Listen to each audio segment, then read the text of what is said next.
I'm Jessica, and this is Daebak K-Rambles, where a couple of friends review Korean dramas. And we are on the last episode of Spooky Season. Yay! Woo! And for this episode, I am joined by my friend Caitlin from the No Sleep for Dramas blog and podcast. How are you, Caitlin? Hello, I am happy to be here. I know you are because you are my crime friend, my crime and thriller girly, and when I said I was doing a spooky season, you were like, yes, you rang, you called. Yep, absolutely. Yes. So we are going to be covering the movie I Saw the Devil. And Yep. I gave a list of movies and you were like, let's do I Saw the Devil. Because I'll tell you why I said that. Because I watched this earlier this year for the first time. And then I saw it on your list and I was like, okay, well, I watched it early this year. I have to do this. Perfect. But also, I watched this because of our favorite crime podcast. And she talked about this show. And so it was like, well, I need to check out this movie now that our crime podcast talked about it and referenced that this actual crime was reflected in this movie, and like this movie was based off of this actual killer I was talking about in this episode. So I was like, oh, okay, I need to go watch this movie now. Full circle moment where we both listen to Korean true crime podcasts. We love Mimi Maziko, and so shout out to her and her wonderful podcast. And so we both listened to this episode about this true crime that happened in Korea, and so they created this terrifying media for us to consume that is loosely based on this crime. And here we are several months later having watched this movie, this awful movie. So we're gonna talk about it. The thing though, that this is a classic crime movie in Korea. Like, you go to any list that has like best crime thriller movies from Korea in the last 20 years, this is always on that list. Yep. It's very well known. It's always on top and best of lists. So was it a top and best of in our estimations? We will tell you very soon. We will let you know. We will tell you very soon. But if this is your first time listening, go ahead and subscribe on your favorite podcast app. We're on Apple Podcasts, Spotify, Google Podcasts, and many more. And if you like us, please give us a review on Apple Podcasts and Spotify. Come and check us out on social media to stay up to date on our latest episodes and reviews. You can find us on X, formerly Twitter, Instagram, Facebook, and TikTok at Daebak Pod. And lastly, if you're a fan, please consider becoming a patron. It's a great way for you to get involved and show your support. You can check out the page on patreon.com/DaebakPod. Once again, the Patreon is patreon.com/DaebakPod. And shout out to our patrons: Janet, Curtis, Bale, CD, Alana, Grace, Lorna, Adia, Sammy, Caitlin, Julia, Michelle, Tanmei, Erin, Marta, Delphia, Maria, Kelly, and Sarah. All right. Thank you, guys. And we're going to get into it. We are going to talk about the movie I Saw the Devil. The IMDb synopsis reads: a secret agent exacts revenge on a serial killer through a series of captures and releases. I think that IMDb synopsis actually gave a lot away, because when I watched the movie, I didn't know anything. I was like, I think this movie has Byung-hun in it, and I just played it again at like 1 a.m. I don't know why I am so brave in the wee hours of the morning. But I played it months ago, like earlier this year, and was like thrown. It was shocking. So I'll leave it at that. I think this IMDb synopsis gives too much away because I walked in blind. But this movie was originally released August 12th, 2010. It is 2 hours and 24 minutes long. I think that's a little long, I will say. It's a little long. It's a touch long. Agree. Yeah. The director and screenwriter is Kim Ji-woon. He has also directed things like The Age of Shadows, The Last Stand, The Good, the Bad, The Weird, A Bittersweet Life, A Tale of Two Sisters, which I have also wanted to watch. That's another horror movie. So a lot of things on this list that, Dr. Brain, the TV show. Great show, by the way. I Great knew you Korean had drama. watched it. It's on Apple TV if you want to know. Yeah. So lots of things on Hill's filmography that are worth a watch. It's co-written by Park Hoon-jung. This guy has written The Witch, Part 1, The Subversion, as well as the sequel, The Unjust New World, The Tiger. So some movies, some really interesting stuff. I haven't really watched much else besides The Witch, Part 1, The Subversion. Have you watched stuff on this list? No, I have. I'll let you know my history when it comes to horror stuff. I have not tried The Witch because I feel like I'm going to be too scared. Oh. I don't know. Okay. I recommend going in to watch The Witch blind. Don't look up anything. Just go in and say. You can, I'll tell you, it has Kim Da-mi and Choi Woo-sik. Mm-hmm. Yeah. That's all you need to know. Yeah. All right. I just need to know if it's like possession stuff or is it like serial killer crime stuff. No, it's not 'Cause if possession it's stuff. serial killer crime stuff, I can handle that. Possession stuff, not so much. No, it's not spiritual. Okay. All right. The cast for I Saw the Devil is Lee Byung-hun. He plays Soo-hyun, the secret agent. Min-sik plays Jang Kyung-chol, the serial killer. And then we have some other players. We got a couple older actors who play police officers or squad chiefs, Jung Kuk-hwan and Chun Ho-jin. And then we have Choi Moo-sung. Yes, that Choi Moo-sung. He plays Taeju, and I will not be saying like what his character is or does. And that's pretty much it. I'm not going to say anybody else in the cast list.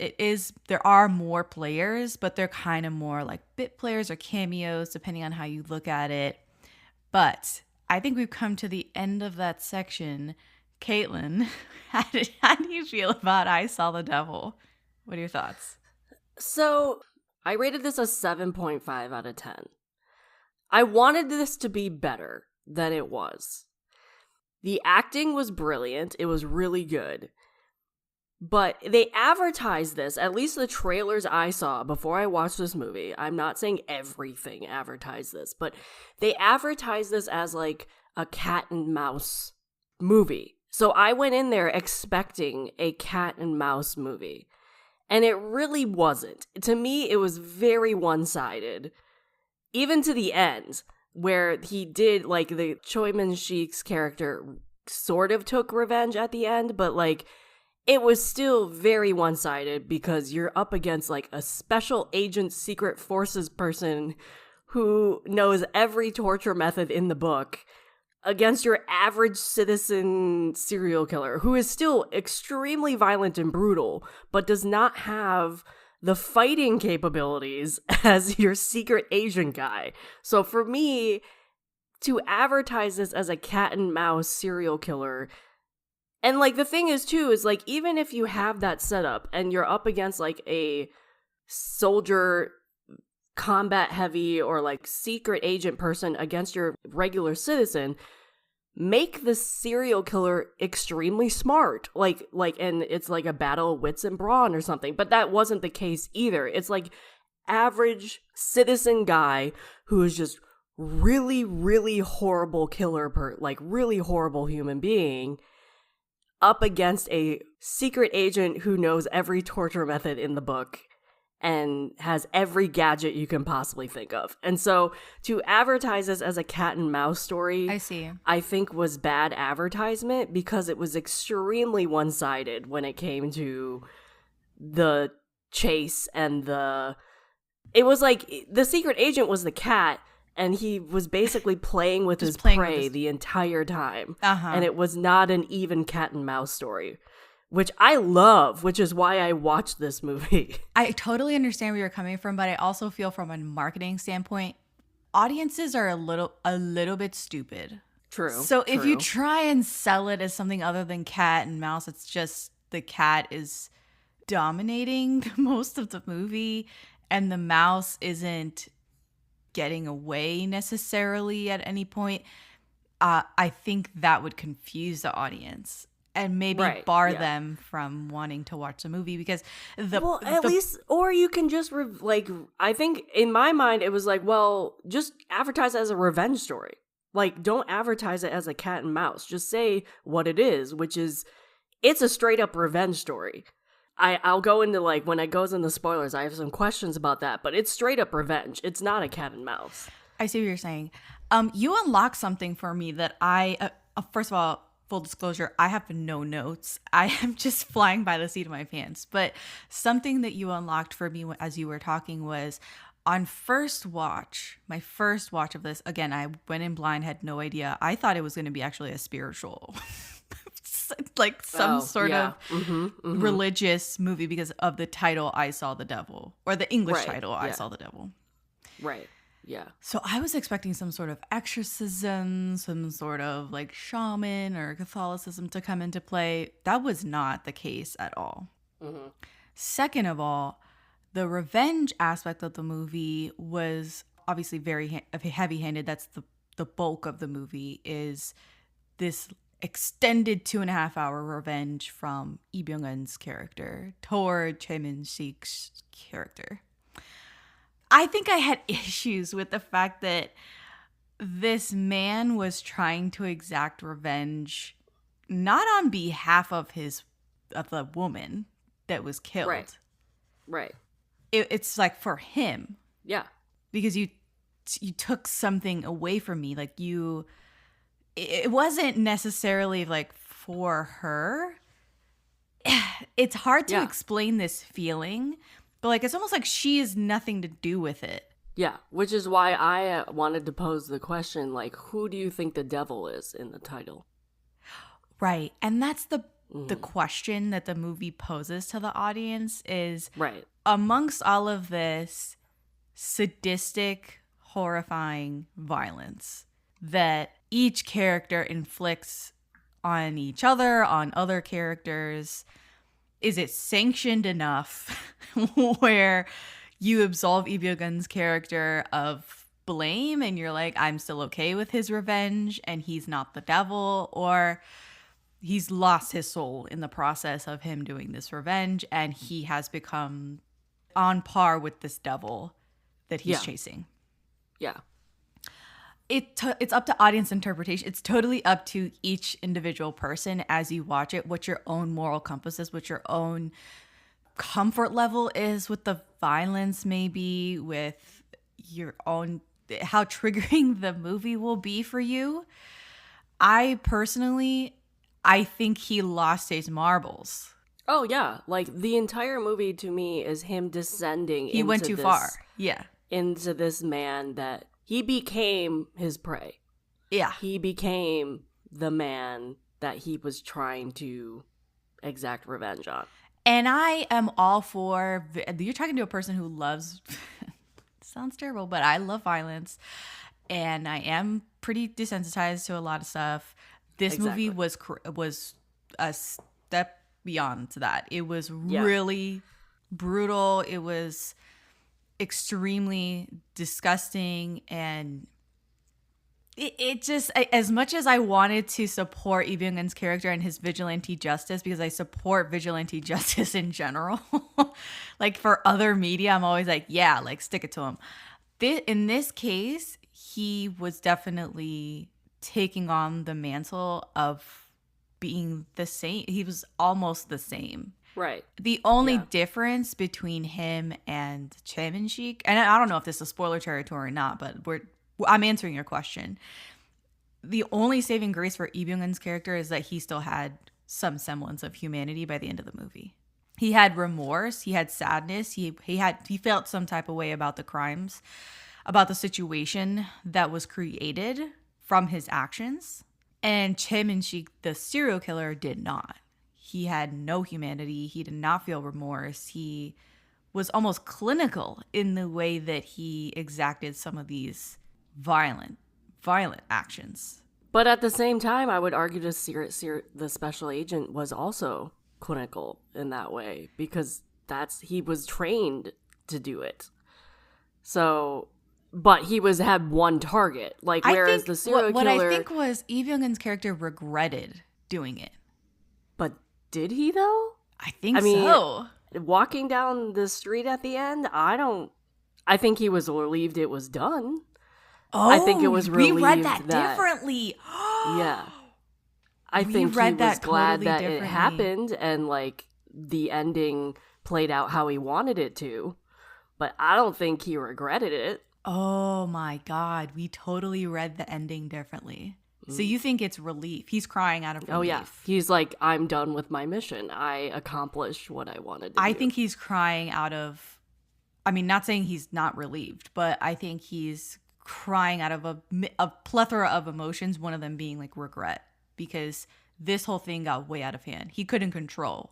Oh, no. I think he cried because he was like, I finally got my revenge. I now can mourn how I wanted to. Oh my gosh. Well, I don't disagree with you though. Oh God, but it's very ambiguous. It's again, it's up to audience. It's up to interpretation. Yeah, absolutely. Yeah. Yeah. Which is the thrill of like watching it is, or the way you come at it is not wrong. However you watch it is not wrong. You're right. Yeah.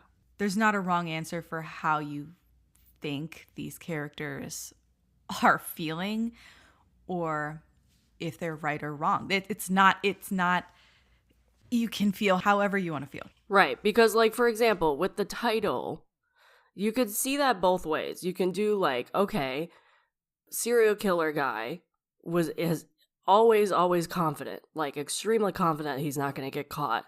Then he meets his worst enemy, who's probably more, I wouldn't say more brutal than him, but can be as brutal as he is.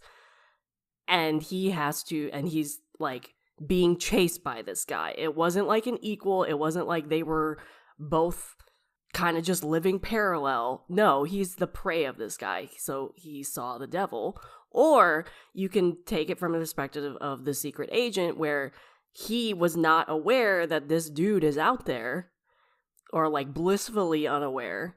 And then he realizes this kind of killer is out there in his home country. And he sees the devil and now has to, I don't know. I want to say repent, but it's not repent. Or it could be in the course of his vigilante revenge quest, he sees the devil within himself. Exactly. Yeah. Which I am inclined to believe that version of the interpretation of the title. So it's like a vicious cycle. That he's discovered that he has this devilry within himself. Right. And it's scary. Yeah. Whew. All right. So didn't mean to get that deep and philosophical right off the bat. But this movie, as we said before, is not for everybody. It is very hard to watch. It is not a slow burn either. It gets going very fast. Like the first intro sequence if you can't get past that, I don't think you will be able to watch the rest of the movie. No. Like, I'll tell you one thing. Like, I think I talked about this in I think it was Liliana's podcast that I recorded recently about crime in general. Crime movies do not have the censorship that the Korean dramas do. Oh, well, so no. They are so much more violent and so much more like show more stuff, show more nakedness, show more weaponry, show more violence in general. So if you have never seen a crime movie versus a crime Korean drama, do not pick this one as your first go into crime movies. Like, DM me to ask for some little This is like taking an AP class when you've been in like remedial classes this whole time. It goes from 0 to 100. I mean, like, you guys know me. I can watch pretty much anything when it comes to violence. I'm very desensitized to it. This had me cringing when I watched it earlier this year. Like, there's two specific scenes in this movie that I was like, oh my God. And I've watched every single episode of Criminal Minds. So, like, and those get brutal. So, that will tell you something about how violent and how gory this movie is. There's just so much, like, there's a lot of, I remember saying that the serial killer displays almost like a clinical sense of the way that he enacts the violence is almost clinical, but there's just a sense of like no pathos. Right. Yeah. When he does that. He doesn't have any empathy. He doesn't think he'll ever get caught until he does. he lives on the cusp of society, so no one cares and no one has cared. Like, he's old. He's a older person. So he's been doing this for a really long time.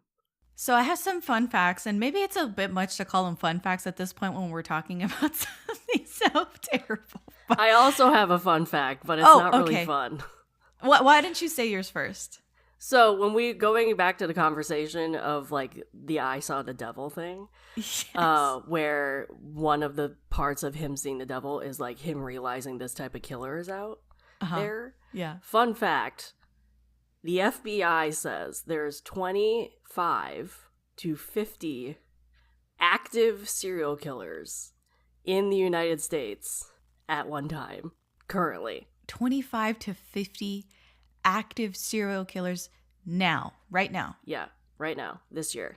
Are half of them truck drivers? Because I remember seeing something very well about the truck drivers being... It could very well be. Like, it was system of... They were finding bodies along the major highways, and then they overlaid the map of the big truck drivers and the 18-wheelers where they were going, and it was identical to the routes, and they were just dumping the bodies where they were trucking, and I was like, oh, God, here we go. Something everybody already knew, but... Yeah. Okay, but yeah, so that's the statistic, is like FBI says 25 to 50 serial killers are always active. It's about 25 to 50. And that's United States alone. That's United States alone. Yeah. Like, some of these countries, other countries, don't even want to report that statistic to even tell people how many people they have in their country. Or they don't want to know, basically. So that's a statistic for you. Okay. Well, that's not a fun fact. That's a disturbing fact. It's a disturbing fact. All right. So my fun facts are a little less morbid, maybe. The Korean Media Rating Board. We were talking about the rating of the movie and cuts to the movie. The Korean Media Rating Board forced Kim Ji-woon, the director, to recut the film for its theatrical release, objecting to its violent content. Otherwise, the film would have gotten a restricted rating, preventing any sort of release in theaters or on home video. You're just shaking your head. You're like, oh my God. Like, what we got is crazy. The international cut did away with a lot of sequences the director regarded as unnecessary and added all the scenes banned by the Korean censor board. Yet it's the Korean cut that runs longer than the international one, which I found really interesting. During the shoot, and this is also like this next one, I was like, I don't know why he would even say this. Yeah, I've heard this one. Okay. During the shoot, Choi Min-sik, which is the serial killer in the movie, was so into character that he got the idea of beating up a random stranger who talked rudely to him in an elevator, only to realize he has turned violent during the shoot and eventually freaking out. Following the film's release, he met a girl in the elevator who freaked out and panicked seeing him, having watched the film. To calm her down, he told her, I don't kill people anymore, so you don't need to be worried about me. I'm human, not a killer. Again, I think I would have taken that to my grave. I would not say, I mean, I turned violent. There's been other actors who have come out over the years who've played extremely violent serial killers in dramas and movies who say this exact thing. Yes. Like, they're like, it's extremely hard for me to get over a role, to get past that, especially if they're a method actor. So I don't believe in method acting. I don't really either. But like, this is not a uncommon statement. I've heard this all the time from people who've played violent serial killers in dramas. I've heard this as well. Because it takes them a little while to get out of the character. And then sometimes they enter depression afterwards because they're like, I cannot believe I just shot that scene and did all that horrible stuff, and now I need to go talk to a therapist. Right. There's two stories that I recall that have nothing at all to do. One sort of has something to do with this movie, and the other one has nothing at all to do with it. But it just goes to show that I feel like method acting is bullshit. One has to do with Kristen Stewart playing Bella Swan in Twilight. Okay. So there's this, because I used to be so into the Twilight series. I remember reading this, I think it was an interview that she did where she was talking about having to let go of Bella Swan after filming the first movie, that she was so into it and she was so entrenched in the character. And the only way that she could let go of the character was basically driving back from Washington back to LA or wherever she lived at the time, I think in Bella's truck. So in that red pickup, that old red pickup, she drove all the way back to LA, and that drive basically released her from the confines of Bella Swan's characterization. And I was like, I remember reading that and being like, that's weird. This was over a decade ago, like basically almost mid 2000s that I read this or saw this story, and I was like, that's weird. Now I'd say, get the fuck out of here, bro. Like, that is the stupidest thing I've ever heard. Second of all, more recently, Nicolas Cage played, I think, a serial killer in Longlegs, which is a 2024 horror film. So. Yeah. Which I have yet to see. I couldn't get out to see it this year. And they asked him, like, was it difficult getting out of character, like getting in and out of the character and stuff like that? And Nicolas Cage has been an actor for a very long time. Nick Cage goes, no, it wasn't difficult. Like, you just show up and you do a job and you find your spots that you get into the character, and you don't take that home. You don't, like, he was like, no, it's not difficult to get in and out of character. Yeah, it's crazy, but no, I didn't have any trouble taking anything. Like, it was so funny to hear this sort of seasoned actor talk about getting into basically another disturbing character. And he was like, no, you just show up and do a job. You're playing make-believe. And then you go home and eat like a Hot Pocket. Like, it's not a big deal. So, yeah, hearing this thing from Min-sik, I was like, well, it sounds like he was method acting. And I think method acting is bullshit. So, anyway, this is a long outro to this fun fact. Anyway, this movie marks Min-sik's second role as a serial killer following 2005's Lady Vengeance, known in the U.S. as Lady Vengeance. That is a Park Chan-wook movie that I watched, I think, 1 or 2 years ago.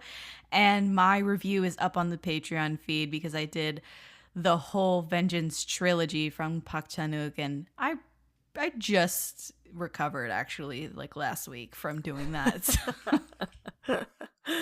And then the last fun fact I have is this movie and The Chaser from 2008 are loosely based on murder events committed by the serial killer Yoo Young-chol, also known as the Raincoat Killer, from 2003 to 2004. And that is the crime that we are referencing earlier.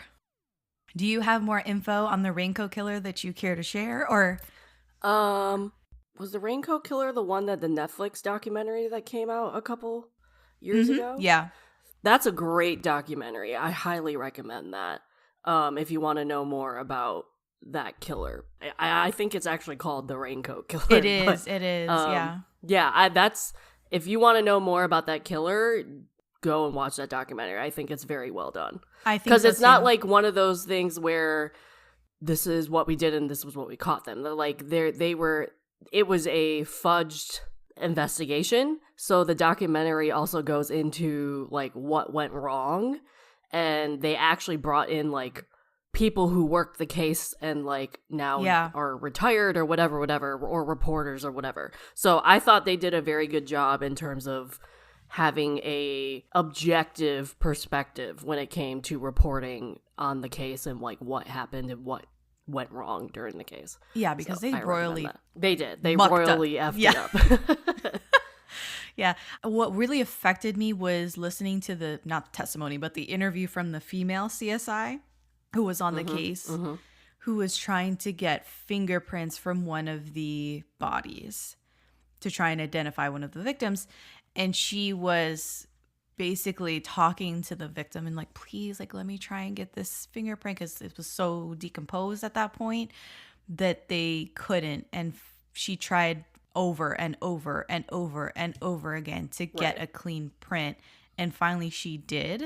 and was able to identify that victim. But it was her persistence and the fact that it was a female CSI in the mid 2000s, almost 20 years ago, and that was very male dominated industry, and it was affecting to hear her talk about the case and how she approached it and seeing the victims and stuff like that. So I highly recommend watching The Raincoat Killer, which is on Netflix. It's a Netflix documentary, like you said. And then obviously you can listen to Korean True Crimes podcast episode on this same topic. All right. What would you, so you gave it 7.5 out of 10. Yeah. What would that equate to in 5 out of 5 soju bottles? I would say like 3, like just in the middle. Because it wasn't bad. It's just, it wasn't what I was expecting it to be. Mm-hmm. So I think I went in with expectations, and when those expectations weren't met, my rating went down. I had no expectations. So I feel like my rating was 4 out of 5 soju bottles. Mm-hmm.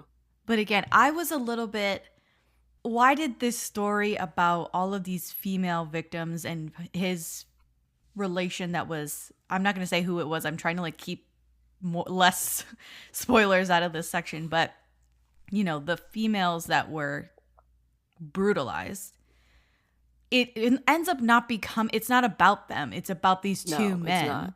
Yeah. And I think that rubbed me the wrong way. Yeah. Yeah. Because they basically did what the serial killer was doing to these women. And that was dehumanizing them. Like they were like it didn't matter. They were plot points. Right. They weren't even the fiance. Like the fiance wasn't really like she was a plot point at the beginning of the movie, and that was it. And never discussed again. Right. Like stepping stones for these men to have their little battle. Yeah. Even the father, too. Like, it wasn't just the two main people. It was the father also. Almost like a pride thing. Like, I can't believe they did. Like, this guy did this to us, even though I'm a cop and you're a security guy. Yeah. All of them were too prideful. Like, it was including ironic. The serial killer. Like, they were reveling and angry at the irony of the fiance getting brutalized and murdered because of what they do for a living. Exactly. And how important they are. Yeah. And I don't think it's overt, but it's there. Oh, it's there. It's there. But then the first scene shows so much in this movie. Well, not the first scene. The first the first crime scene. The first crime scene. I mean, we'll talk about it. We'll talk about it in spoilers. We'll start there. We'll start at the beginning. But honestly, that's a huge reason of why my score is a 4. And also, I think the movie is just too long. Yeah, it's way too long. It just keeps going. Yeah. So, but it's well done. It looks great. I think it holds up. The acting is amazing. Acting is amazing. Acting was great. It's got a lot of moral quandaries. What would you do? How would you handle this? What if how would you pass judgment on Lee Byung-hun's character? Because I think everybody is in agreement. Like, we should just burn the serial killer at the stake. Right. That no one's going to say. But that also is the way the story wanted you to think at the same time. What does justice look like for you? What does justice look like for you? Mm-hmm. And I don't know if it's necessarily put him through the justice system. My thing, though, is if this wasn't the fiance, because he's not a cop, the father was, but he's not. Right. So if the serial killer did not go after the fiance and it was just a random girl, this movie never would have happened. Exactly. And never would have. Like, all the other victims don't get. Exactly. Like, he's not doing this on behalf of, like, all of these women and the women that he didn't kill, but raped or somehow brutalized. Yeah. And I take issue with that. Like, the motive, the intention behind his, it's not clean. Right. It's muddy. So, yeah. Anyway, 4 out of 5, 3 out of 5 soju bottles. And we are going to talk more at length about what the hell happens in this movie. Because we've said, like, the basic inciting incident, but we haven't exactly said what he does in the first sequence, and what is the cat and mouse thing that happens throughout the movie, which really there's just so much that we haven't talked about. So we'll talk about it in the spoilers section right after this.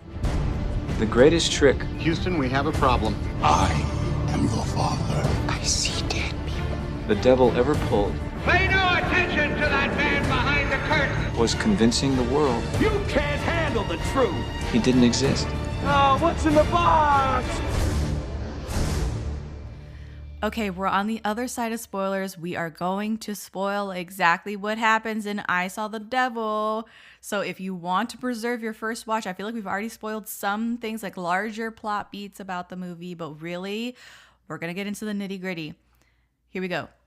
Caitlin, let's talk about this intro sequence because this... So like the real intro sequence, like the car on the side of the road? The car on the side of the road. Yeah. Okay. Mm-hmm. Which it is disturbing on so many levels. Uh-huh. You see the fiance in the car, and the camera is the point of view of the serial killer. Right. Which automatically you're like, oh, I've been in the car throughout all of the intro credits with the serial killer the whole time.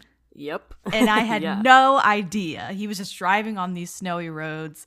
Right. And you can see this little van that's off to the side of the road, stranded.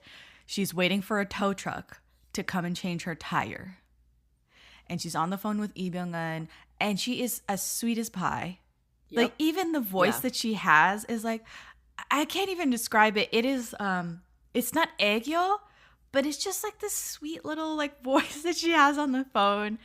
She's saying that she was visiting an orphanage earlier in the day. She's saying, oh, if I ever have children, I want to raise them out here in the countryside where the air is fresh. And like, she's talking all this shit, right? And you're like, oh my God, this sweet girl, what the fuck is going to happen to this sweet lady? You immediately know what's going to happen. You know what's going to happen to her, but you don't know dark road, no one's around, it's snowing, and she has a flat tire. Like, equation for death right there. God, she's going to die. She's going to die. So the guy gets out of the car, and what's great is you don't see what the serial killer looks like right away. You just see him like walk up to the car, knock on the window. She lowers the window. What does he want? He's like, hey, what's going on? I say, you're going to wait a long time for a tow truck and all this stuff. And he goes to check on her, I guess, tire that needs replacing. And Byung-hun's telling her, oh, just wait for the tow truck. Like, tell him it's fine. Don't worry about it.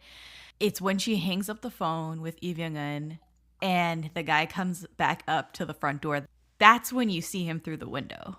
His face through the window, checking her out. From the perspective of the passenger seat. So it's like even like the camera angle, it's like you are looking at them as if you are like sitting in the passenger seat for the rest of the scene. Even when you're looking out the windshield after this too. So that's kind of like you're in the car with them. Yes. And I'll tell you, the amount of tension that is in this scene should be studied. It is so good. Because you're great. Just waiting. Yeah. Well, I think part of the tension, though, is in this movie does this really well, is they know how to play with the silences of the movie. Like, they take the music out, and they either just have what's going on in, like, the actions, like the rustling in the snow, or, like, the dead silence that snow gives you. Like, they took the music out of this for this entire sequence until he starts attacking the car. That's when the music comes back in. Right. So, like, you are watching this from the passenger seat of this car, dead silent, just having this guy, like, having the perspective of the woman sitting in the driver's seat, like, what she hears for most of the scene. So, like, you realize she didn't hear the guy come walking back up to her car because there was snow on the ground. She didn't hear him walking around the other side of her car. Like, that is brilliant. Like, what they do with the lack of music in this movie is brilliant. Yeah. It's unnerving. Yeah. And what's terrifying as well is that this is the serial killer. This is a villain. He's driving a school bus. Mm-hmm. He's driving like a little kid's school bus, the kind that picks up the little kindergartners in the city. Right. And this is the serial killer. And you're like, what? Wait a minute. You're telling me the serial killer is the ajushi that picks up the little elementary schoolers and the preschoolers in the school bus? Yep. Oh my God. It's diabolical. So the moment when you see her get nervous finally, you see her get nervous because you're like, where did he go? And she turns on her high beams and he's fucking right there in front of the car. Yeah. Oh my God. The way I screamed. The scream that I scrumped the first time I saw this movie. And again, I was watching at like 1:30 in the morning. I could not be consoled. I was like all over. I was tossing sheets. I was tossing pillows. I was a whole wreck. And he starts pounding on her car, on the windows, on everything, trying to get to her with this hammer. And he just starts hammering at her. He starts pounding on her body, on her cranium. She's screaming. She can't get out the passenger door. Like when we're talking about violence in this movie, you see him hit, like you see the hammer hit her and blood go off of it. Like this movie is violent. And he's not stopping. He's not he's not. There's nothing that's going to stop this man from killing her. So, and the moment where she's looking up at him directly, after he's hit her a few times in the head. Right. And her alarmed eyes just looking at him, and he hits her one more time to knock her out. Yeah. And then you finish the credits as he's dragging her body out, and you hear the vibrating of the phone, and it's done. It's done. It's done. That's the intro. I saw the devil pops up on the screen, and you're like, well, fuck. Yeah. And like it's snowing. So like immediately every time I see this scene, I'm like, well, people are going to find the car and see the blood. And obviously, like there's an arrogance about the crime. There's an arrogance. There's an extreme arrogance about the killer all the time. The entire movie. Yeah. But also, it's like one of those things where he came off to me as a killer of like, he's not going to stop until someone stops him, whether that's killing him or arresting him.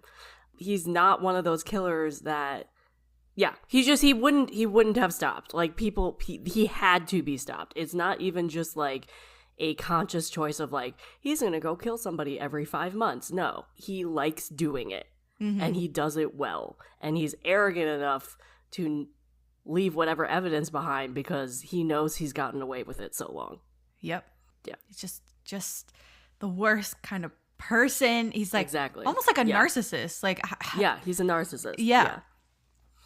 So he drags her body out. You see him clinically looking at her body later in his lair, and she's completely naked, covered in clear plastic, and she's still alive. She's barely alive. He's looking at her body like, oh yeah, you're. He says her body is kind of soft, so this should be very easy. And you're like, oh my God, he's gonna chop her up. Oh my God. Again, you're just more surprised. Like, what else could he possibly do? He's probably already raped her. He's taken off all of her clothes. He's got this whole setup here. He's got all these rusty ass knives that he's gonna carve her up with.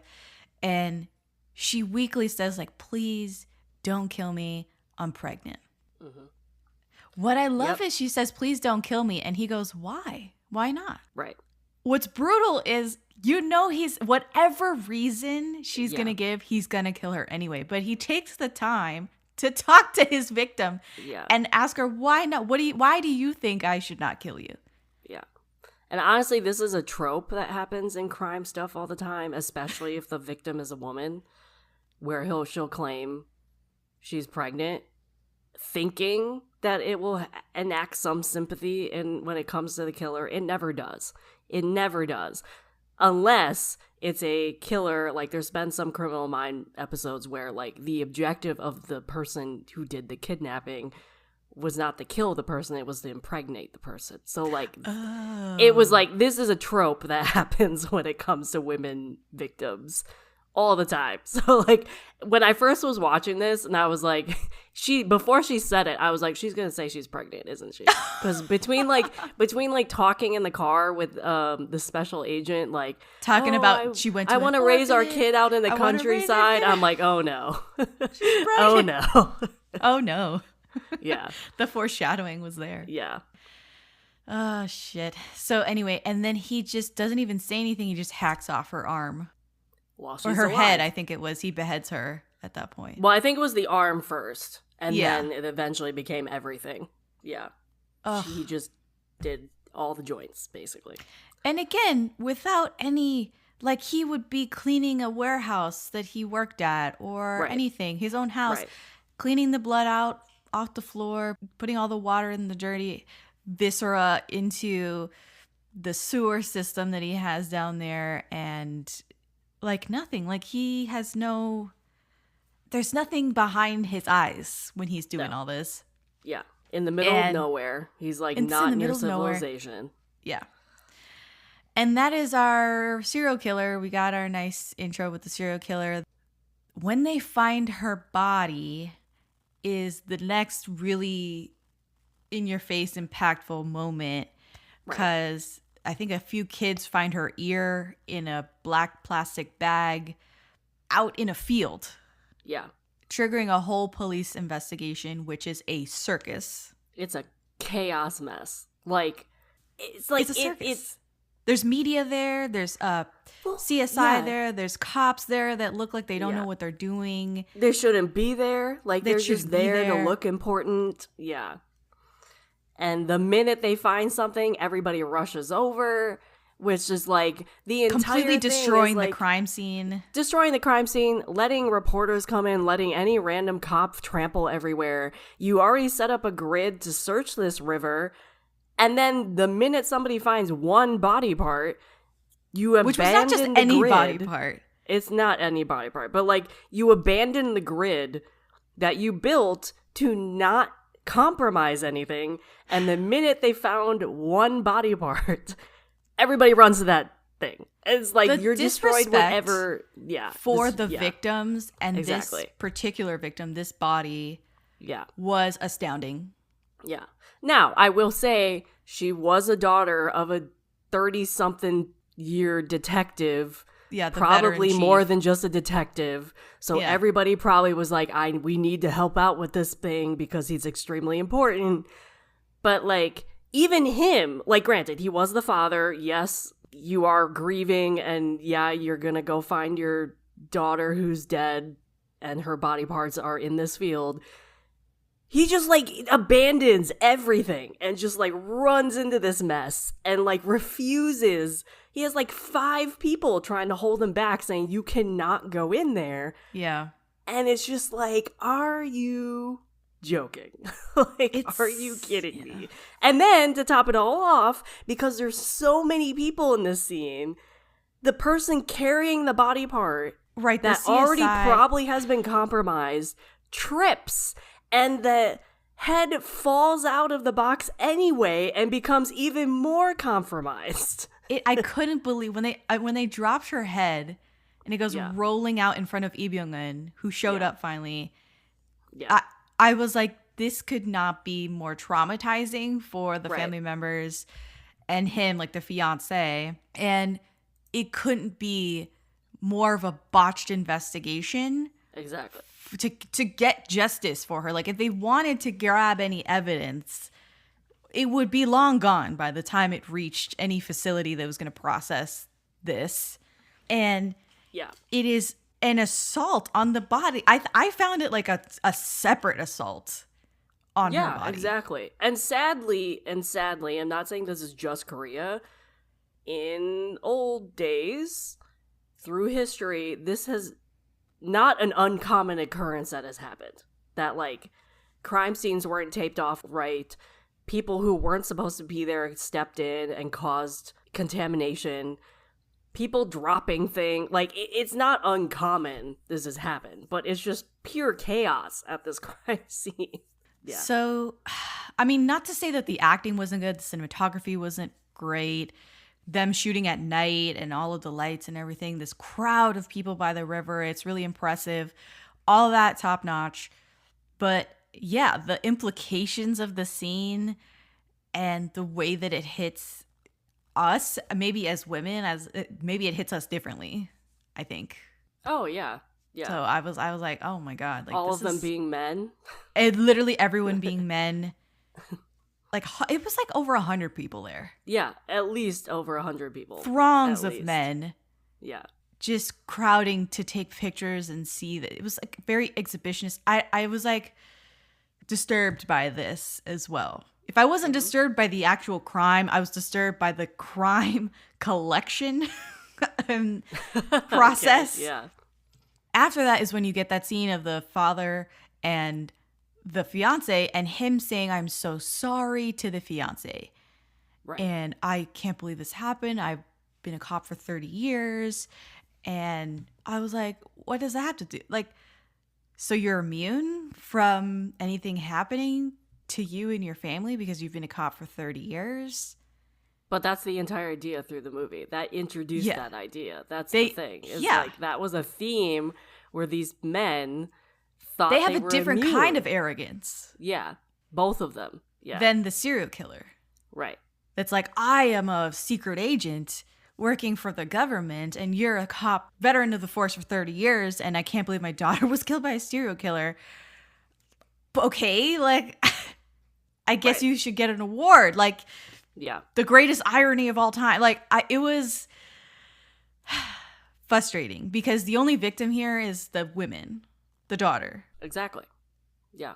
Who really, like, was she supposed to hold up, like, her father's police badge and be like, no, wait, my dad's a cop. Like, you can't do this. Like, I don't know. Like, it was the way that they were acting on the park bench, talking to each other and saying sorry to each other. And I was like, why are you saying sorry to each other? What do you all got to be sorry about? Anyway, it was highly upsetting. And on second watch, I was more upset. We go forward in time.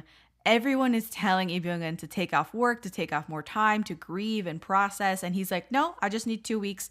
The 2 weeks in question are the rest of the movie. I thought that was funny. I was like, yeah. Both times. I'm like, yep, I just only need 2 weeks. I'm like, oh, I just need 2 weeks. Right. Okay. Gave himself a timeline here. 2 weeks to find out the killer, track down the killer, and fuck him up badly. Yeah. And at this point, he doesn't even know anything about this dude other than he killed my fiance. Yes. Like, doesn't know anything. And yet then you have a secret agent who has all the resources in the world to track this dude down. That is the start of this is not a cat and mouse even playing field thing. Like, at all. Including you have a father-in-law that's a cop for 30 plus years who probably has connections in politics, everything you could possibly think of. Like, that is what this serial killer is up against. There's no way that's a level playing field. The dad gives him 4 guys. He's like, these are the top suspects. They've committed crimes like this before. He goes systematically through like 2 guys. I kind of thought that was a little bit funny how he goes through the first 2 guys. He blows through them. Right. I thought he would go through all 3 of the other guys bore he got to our killer dude, but he didn't. Real serial killer is the 3rd guy. He never even has to go through the 4th guy. But I think the guy, he like crushes his balls or something after he catches because all these people basically were arrested for sexual crimes. Sexual crimes and murder. Yeah, sexual crimes and murder. So he took his revenge in terms of the sexual part because he probably knows by now that his fiance was not only murdered and cut up, but also sexually assaulted as well. Mm-hmm.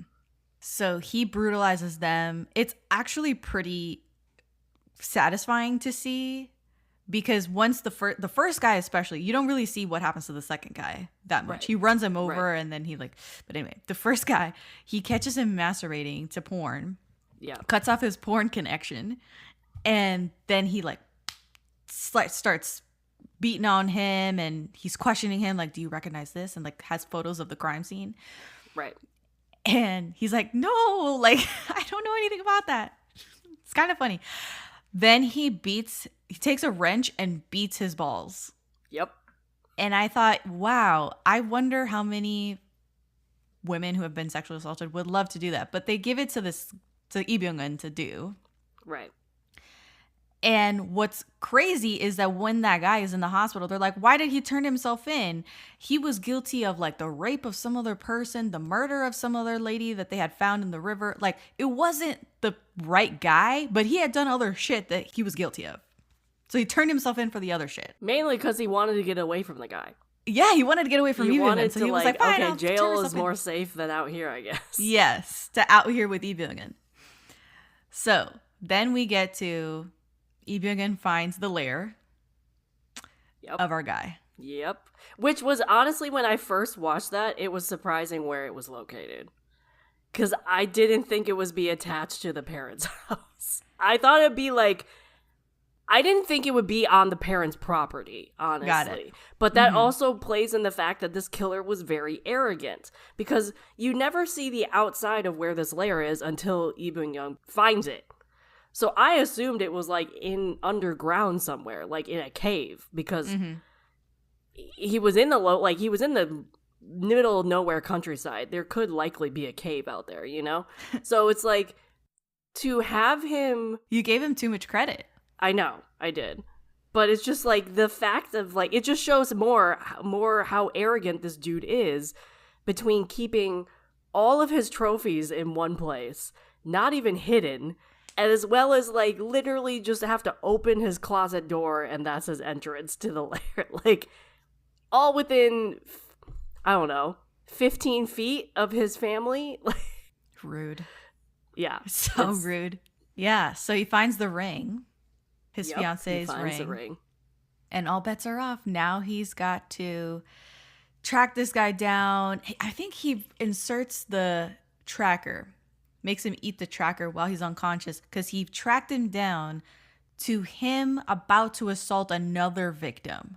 Well, that's when he does it. In the greenhouse is when he puts the... He like knocks him unconscious and makes him swallow the tracker. Right. And again, here's where I was like, oh, he could just turn him in now. He could just do something. He could just beat him to death now. No. This is when the cat and mouse starts. Really not, but... I mean, it does, but like it's not a pure cat and mouse. It's just like cat playing with his food. Okay, but you know what I'm saying, like. But yeah, and also it's like, if he had killed the guy there or turned him in, whatever he was going to do, this is like obvious to state, none of the rest of the movie would have happened. I know. Which means the 4 or 5 other people that ended up dying after this scene or being assaulted after this scene would never have happened. So it's like, it just goes on to the point of like, this dude doesn't care, like is not exacting this revenge in terms of his fiance, let alone the rest of the victims. Because this serial killer goes on insulting women for 2 more times after this. Yeah. Was there a time that you were like, I can't believe they did this, I would have cut this out? The bathroom scene. Like, I get why it needed to happen, but like, I didn't understand why they needed to be violent after that. Like, why beat up the store attendant and the pharmacist? Like, that part of it? Like, I didn't understand that. Like, I understood why it needed to happen. He needed to find the tracker, but like, I think that scene could have played out very differently than how it did. Was that the time when he almost like sexually assaults the nurse? Or was that No, that was the second. So he went into the hospital to get patched up, and that's when he did the nurse, and then that's when Lee Byung-hun took his Achilles heel out. Yes. Oh God. Ugh. But then he let him go again after that. So this dude made this nurse do a sexual act on him, let him go again after that. And then he realized, because this guy kept finding him. So then we had the wooden house happen with the guy who ate the flesh. Well, okay, so let's pause here because we have to talk about the cannibal that's in this movie. I find it hilarious. The one thing I found funny is like this dude just had a string of killers that he knew he found, and then he led the special agent dude to them. So this special agent dude just hunted down all these serial killers the entire movie, even though it wasn't like he was only hunting one. But you're right. He was tracking one serial killer, and it led him to Choi Moo-sung, who ended up being a cannibal, and was eating raw human flesh out here in the woods with his live-in girlfriend. And his victims in the basement. And this is, I'm sorry, I have crazy eyes right now. Like, this is the part of the movie where I was like, whoa, I thought this was crazy. This just went into another stratosphere. Because honestly, didn't expect that. Did not expect that. No. And that's kind of when you get the serial killer gets the idea that he's being tracked somehow, because the cannibal guy explains, I was like, no, dude, this dude, you're his prey. Like, he is coming after you. He is not letting go. You are arrogant and you are confident in this. I'm telling you right now, you are going to lose. Like, no matter what. Yeah. And I find it hilarious. Right? Like, that, was like he said he was laughing. Like, he was like, I'm laughing because this is hilarious.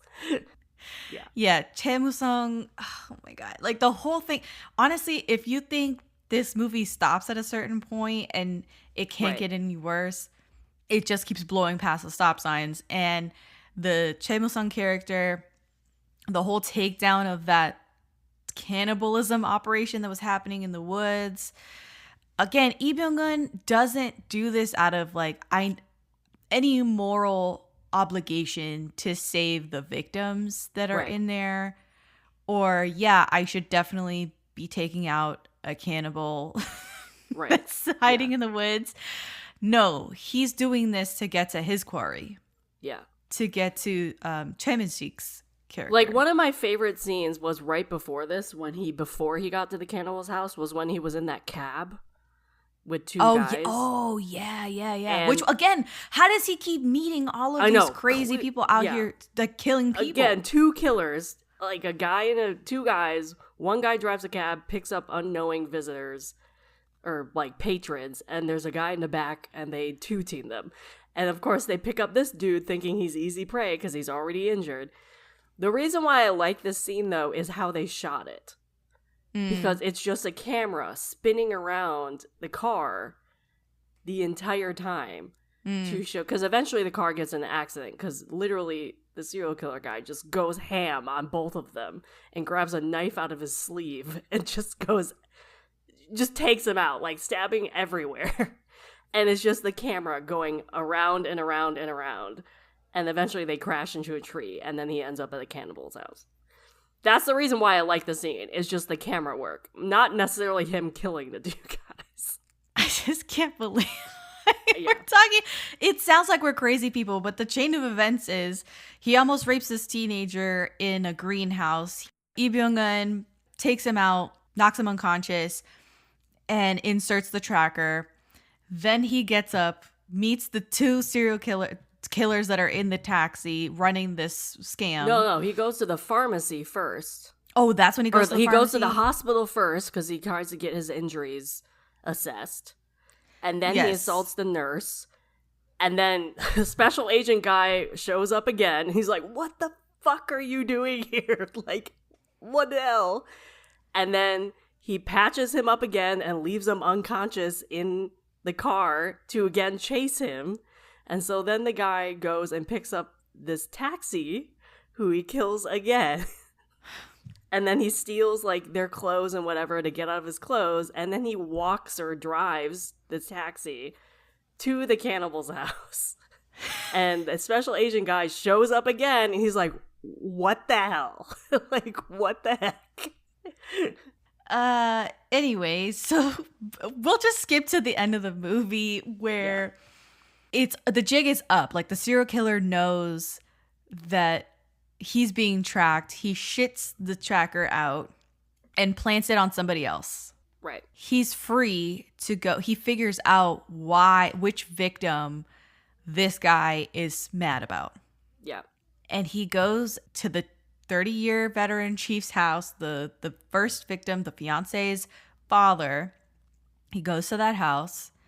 And this is when I was like, okay, no. Because this whole cat and mouse, like he had the opportunity, Lee Byung-hun had the opportunity to take him down and kill him or torture him so many times. Right. Yeah. And instead he let this guy go, and now he's terrorizing everybody around him and innocent people that had nothing to do with the fiance or anything at all. And he goes to the fiance's house and kills the younger sister and almost puts the father in a body bag. Yeah. Yeah. Not only does he kill the younger sister, he kidnaps the younger sister first and kills her later. So then the family has to deal with the fact that she might have been alive for a period of time and then find her later. And it's like, this is what we were talking about with the bench conversation, is like, dude, what did you think was going to happen after you kept letting him go? He was going to get his revenge somehow. Right, he thought he could control the situation. Exactly. One of my favorite scenes, too, in this movie is the special agent dude showing up at the house and, like, plowing through the cops to get to the front door. Oh, I'm like, yeah. Dude, don't act like all remorseful now. Like, don't act sad now. Like, you're gonna be grieving if you find out your father-in-law, soon-to-be father-in-law, was dead in the kitchen. Like, he took out like 15 cops trying to get to this front door. And it's just like, and no one knew who he was. Like, the cops he was plowing through had no idea who he was. It wasn't until he got to the front door that he actually met a cop that knew who he was. But it's just like, I couldn't feel, you can't feel sympathy for this. I find it really hard to feel sympathy for this secret agent at a point in this movie, because half of the movie was caused due to him being arrogant that nothing would happen to him and his family when he started on this revenge path. Right. And then you get to this scene where his actions met consequences. And I could not feel sympathy for the guy. I was like, dude, you let this dude go 3 times and tortured him and did all this stuff. This happened because of that. Like, if you didn't kill him the first time or lock him up somewhere and, I don't know, slow torture him like you should have, this wouldn't have happened. And the same with the cop guy. Like, the cop guy, like, the sister was telling them, stop this. Like, this is not going to bring her back. This is not going to do anything. Because this was sanctioned by the dad. Yeah, the dad helped out. Yeah. And now he has to live with the consequences that his other daughter also died. He lost both of his this. daughters to the same serial killer. Exactly. For being a shithead. Yeah. Luckily with the sister, we didn't see anything. Shithead. But it wasn't as brutal as, like... But that wasn't the point. No, that wasn't the point. That wasn't the point. She was still taken and kidnapped and... Yeah. Oh my god, it was this whole fucking thing. So the ending... Again, this is like a culmination of all of the terrible, no good, dirty acts that each of them has done has culminated into Lee Byung-hun sets up this Saw-like contraption. Well, first off, another one of my favorite scenes is when the serial killer was in the middle of the street. Because eventually he kills the sister. Oh, the cops. The cops being so incompetent. Yeah. Which is a trope in crime stuff. But the sister gets killed. And the serial killer basically is like, okay, I basically exacted my revenge. I'm ready to turn myself in, quote unquote, turn myself in. He's covered head and toe in blood, like just covered. Yeah. In a cop car. Like he drove a cop car to the middle of a street, a busy street, and is standing there waving a knife, waiting for the cops to come and arrest him. And the entire time I'm like, okay, dude, you just killed this dude's sister-in-law and brutally beat his father-in-law. Why do you not think this dude is still gonna hunt you down? Like, he also was extremely arrogant the entire movie. But he also was egging him on at this point. Yes. And so one of my favorite scenes is this secret agent just like opening his driver's side door, putting it into a wall so the door comes off, just driving at this man in the street, makes a U-E, grabs the guy, pulls him on his lap, and drives away with his feet hanging out the door. And the cops are like, what the heck just happened? Yeah. Oh my God. Like, and yeah, the cops were extremely slow. Like, they didn't want to move in for some reason. I don't really know what happened. Because, oh my God, a knife. Oh my God, a serial killer waving a knife. Yeah. Babes. Yeah. Yeah, so the secret agent guy kidnaps the dude and basically leads to the very last standoff at the end of the movie where he slowly tortures the man. Yeah, he puts him in this giant saw-like contraption that he like puts something in his mouth so that if he lets it go, it'll guillotine his head off. Yeah, which was his own contraption. The serial killer built it. He took him back to his own lair and put him in his own contraption. And then he put one end of this rope in the dude's mouth. He tied the other end to the door. Called his family up, saying like, hey, want to come over for dinner or something. I can't remember what he said. And apparently the only sense of shame that the serial killer had was toward his family. Yeah. Who was, I guess he was non-contact with. Right. Yeah, because the grandparents were raising his son, apparently. Yes. So it was like finally getting him where it hurt. Yeah. And of course, the serial killer, when his family shows up, the serial killer who's stuck in this contraption, he's screaming for his family to leave as best as he can with that like gag thing that he has in his mouth he's holding on to for dear life, biting down on so that he doesn't get guillotined to death. Yeah. Because if they open the door, it will release the guillotine and chop his head off. And he can't get away because he's tied down. Like, he can't run. Right. He can't get out. He cannot escape. There's no escaping this. The family does manage to open the door, and that triggers the guillotine, and his son and his parents witness him get decapitated by his own machine contraption in his lair. Yeah, while the secret agent is just walking down the street, laughing and crying. And that's the end of the movie. And he like left the sound thing.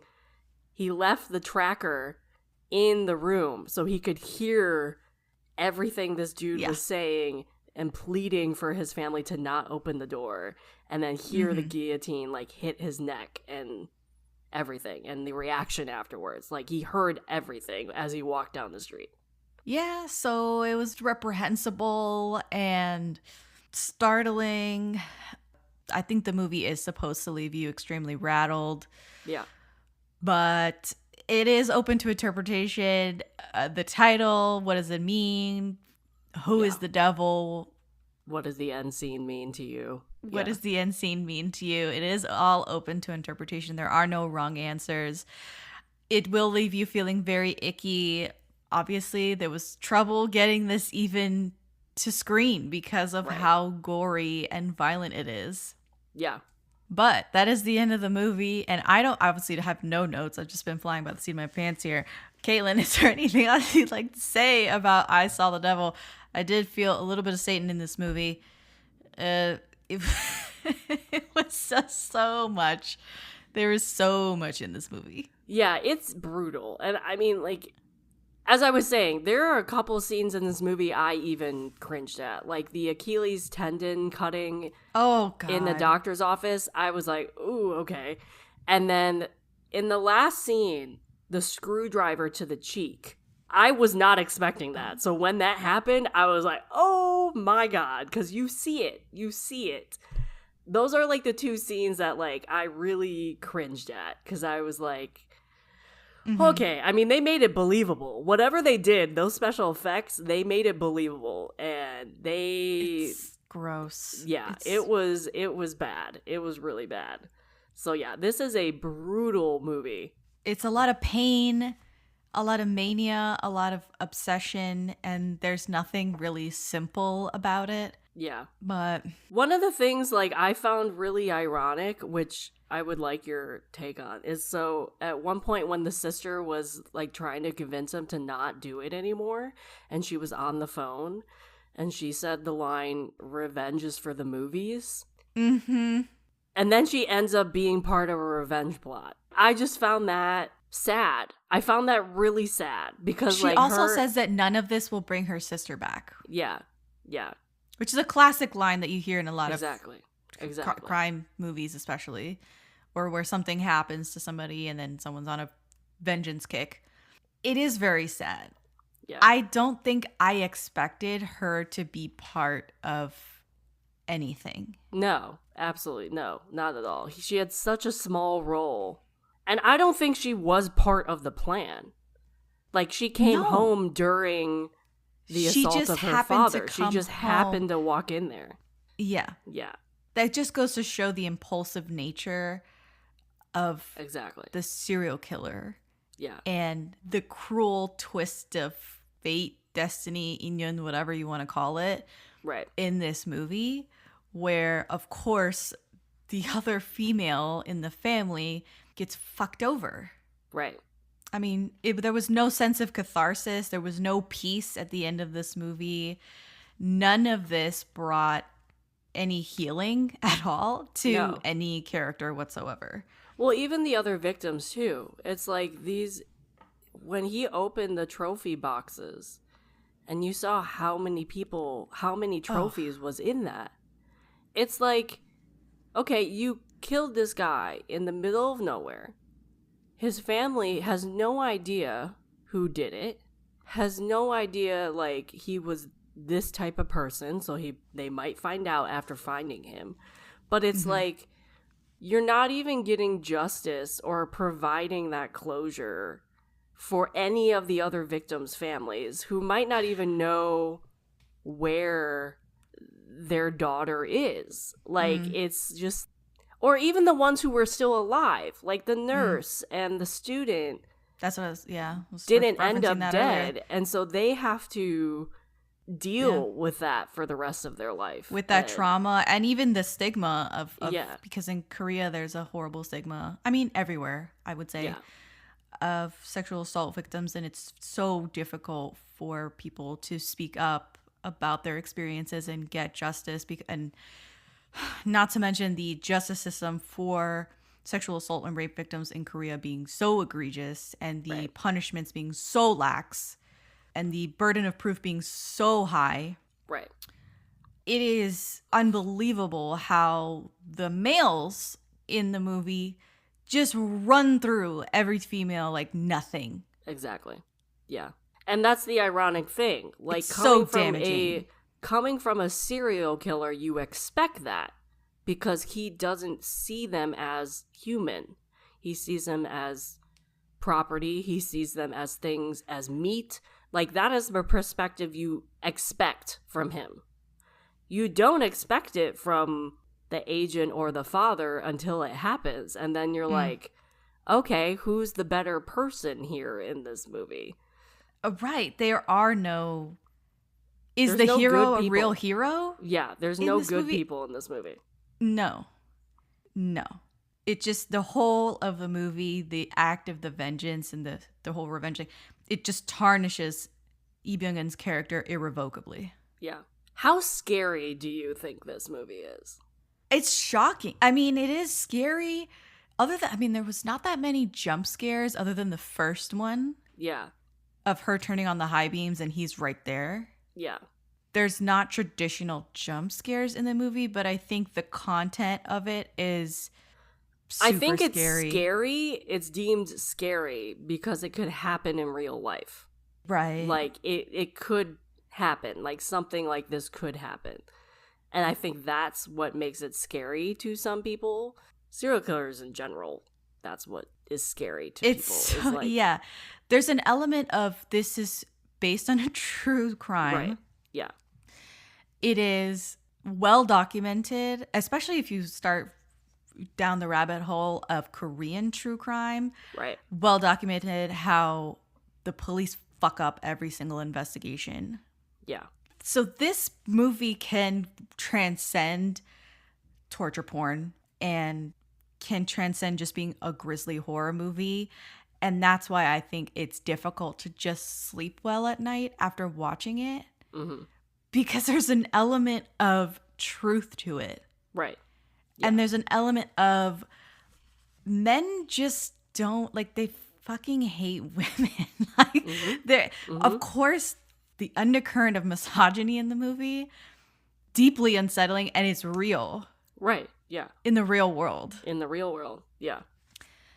So a lot of elements of it will not let you sleep well at night. No, not at all. And will make you very uncomfortable when you're actually watching the movie. Yeah. Yes.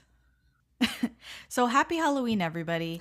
And we, with that, we are basically done with spooky season 2024. Woo. Oh, God. So thank you so much for going on this really scary journey with me, Caitlin. Where can people find you online in case they haven't listened to all the other episodes with you on them? Well, thank you for doing movie stuff. I really want to do more movies on my channel too, because I feel like movies don't get the attention that they deserve. I really liked listening to your other movie reviews this season. So you can find me on Instagram, TikTok under No Sleep 4 Dramas, number 4 Dramas. And then I also have a podcast called the No Sleep number 4 Dramas podcast, which you can find on Spotify and Apple. And Instagram. I'm on Instagram under that same name, if I didn't say. Yes, please reach out to us if you want to talk further about crime or a thriller or anything about that. Caitlin is your go-to for that, please. And also, if you want to talk more about I Saw the Devil, we'll reluctantly talk more about this movie with you. But that's it. That's been our show. I'm Jessica, and this has been the Daebak K-Rambles Podcast.